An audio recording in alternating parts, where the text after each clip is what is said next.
공감하는 게 있고 아닌 게 있을 거예요. 근데 제가 한번 말씀을 드리면 일단 너무 막연하게 오시는 분이 좀 계세요. 첫 번째로. 그냥 이제 막 알아보고 있는데요. 괜찮은 집 있으면 보여주세요 라고 말씀하시는 분이 계세요. 근데 공인중개사 입장에서 아까 말씀드린 대로 저희는 한 번 갔다 오면은 경비가 기름값이 장난이 아니에요.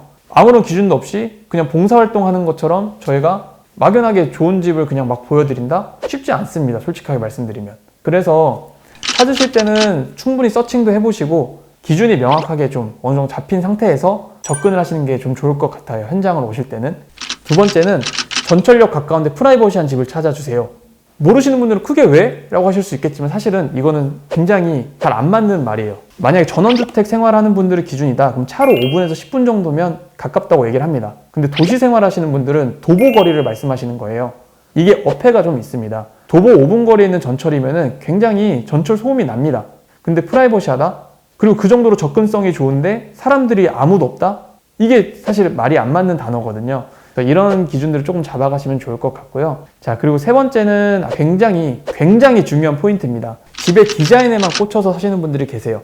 그럼 집의 디자인 외에 골조나 내구성도 보시면 좋겠는데 정말 디자인만, 정말 외관이 번지르르하게 예쁘면 이 집 너무 좋아, 너무 예뻐, 나 이 집으로 할래. 근데 제가 오히려 그때부터 단점을 말씀드려요. 근데 이 집은 사실은 예쁘긴 예쁜데 안 좋은 우사도 있고 경사가 심해서 겨울엔 좀 올라가시기도 좀 어려울 수도 있고, 그때부터는 제가 말해도 아무것도 들리지 않아요. 저 이 집을 할게요. 이 집 너무 예쁜데 왜요? 이 집을 할게요. 그러고 나서 살고 나면 로망이 다 깨지는 겁니다.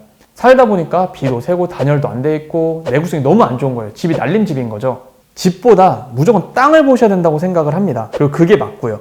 이런 경우도 정말 크게 실수하는 부분 중 하나고요. 자, 마지막으로 네 번째는 내 주변에서 그랬다더라를 카더라 방송을 더 많이 믿는 경우가 굉장히 큰 실수를 일으키는 것 중 하나입니다. 저도 좀 신뢰라는 측면에서 접근하는 부분인데 분명히 공인중개사도 개성들이 다 다양하다는 건 저도 알고 있습니다. 중요한 건 적어도 저희가 전원주택이나 토지, 전원주택지에 대해서는 개인들 거래보다는 더 많이 했을 거고 지식이 더 많을 수밖에 없어요. 항상 딱 보면은 계약할 때쯤 되면 나타나는 분이 꼭 계세요. 주변 사람들, 주변에 루머들이 많습니다. 실제로 좋은 집을 보여드리고 정말 좋은 땅을 보여드리고 엄청나게 노력을 해서 컨설팅을 해드려도 마지막에는 가족 누가 아니면 내 지인이 누가 그랬다더라, 심지어 지인도 얘기할 때 그분이 뭔가를 경험하신 게 아니라 지인의 지인이 내 지인이 해보니까 그랬다던데 야 그거 좀 잘 알아봐, 이렇게 하다 보니까 그 사는 분도 제대로 결정을 할 수가 없는 거예요. 계속 흔들리시는 건데 중요한 건 전원주택은 기준을 나한테 맞춰야 되는 겁니다.